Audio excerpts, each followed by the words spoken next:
like, of course I hit him because he made me angry, not because he recognizes that he lost control of his anger and that's why he hit.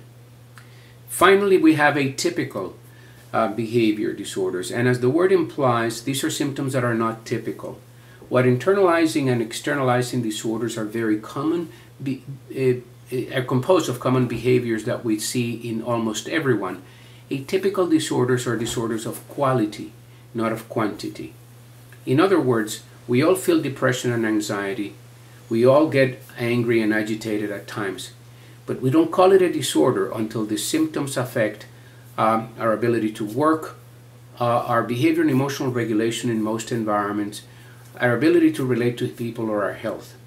Whereas atypical behaviors relate more to how we do things. And of course, the classical diagnoses that fall into that category are the autistic spectrum disorders and schizophrenia.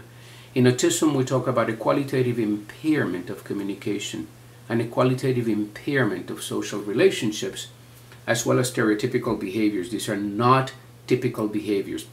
Individuals do not behave this way as a rule. The same thing happens with hallucinations and delusions. These are not typical behaviors.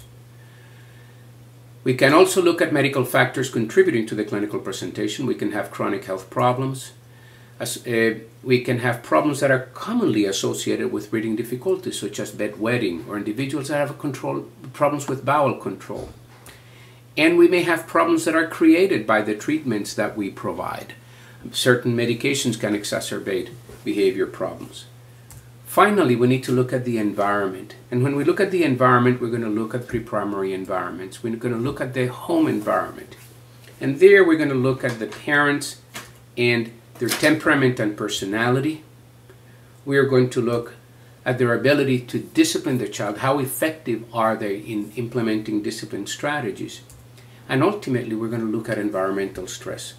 And environmental stress is a critical factor in the home environment, because when the parents are displaying stress, they're going to be less capable of meeting the needs of their children.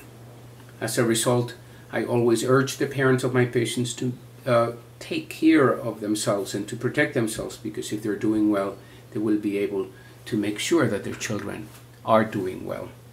Stress is like having cabin decompression in an airplane. When we have cabin decompression in an airplane at 33,000 feet, the flight attendants will tell you that if the masks come down, the adult should put the mask on first and then assist anyone that may require help. The reason for this is that if the person cannot breathe, they cannot help other people breathe. The other environment that we look at is the school environment. And in the school environment, we're going to look at the teacher's temperament and personality. We're going to look at the physical facility. But ultimately, we're going to look at the most important thing, and these are the curriculum demands. It is important for the parents and the teachers to understand what are the expectations of the curriculum. Because if they know what the child's learning style is like, then they will know if the child can meet the developmental expectation of the curriculum. Developmental expectations are generally broken down into three main components: literacy, general education, and preparation for higher education. The literacy component is what occurs between in the primary elementary grades, the first 3 to 4 years of schooling, where the child are going to learn how to read, how to write, how to add, subtract, and multiply. The second stage of education occurs after 4 years of schooling and will progress for at least 4 more years. And at that point, general education is introduced. The children are no longer learning to read, they're reading to learn. The children are writing so that others know what they're thinking when they're not there.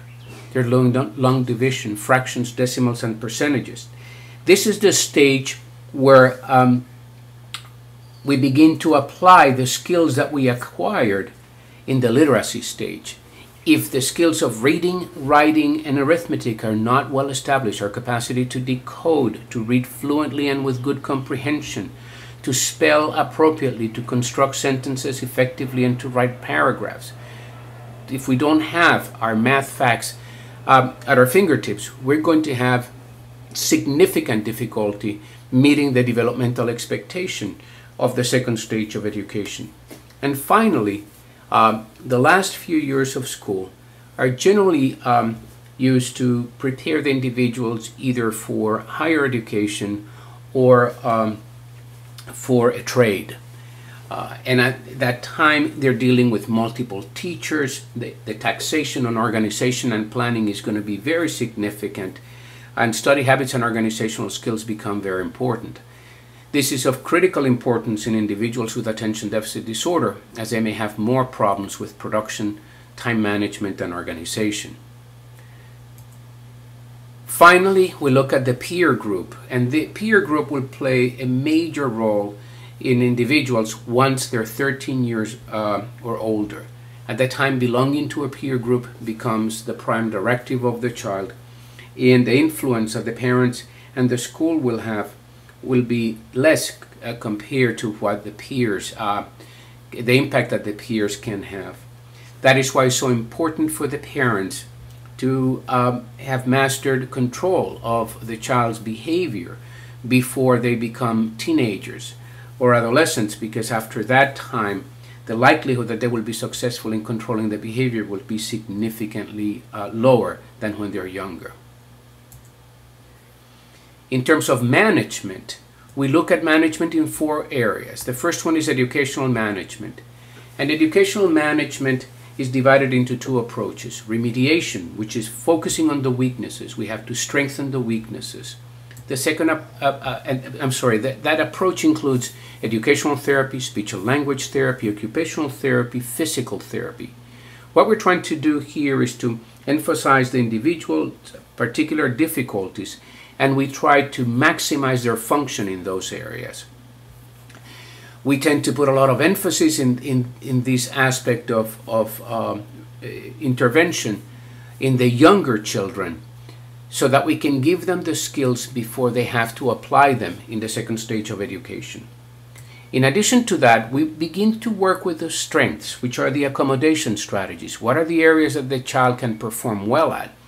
And we can then use those strengths to overcome their weaknesses. For example, a child that has good listening comprehension but cannot read effectively may be able to listen to someone reading to him, or may be able to listen to a book recorded electronically and understand the content. That would be a good strategy to deliver information to the child, even though the child cannot read.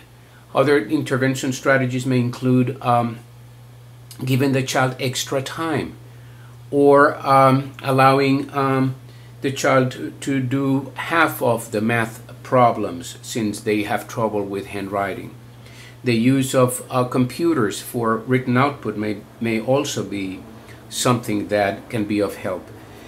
In patients that have medical complications that may require to take medication at school, or that may require assistance for bodily functions such as nutrition or elimination, the school staff can also make accommodations without compromising the content of the curriculum.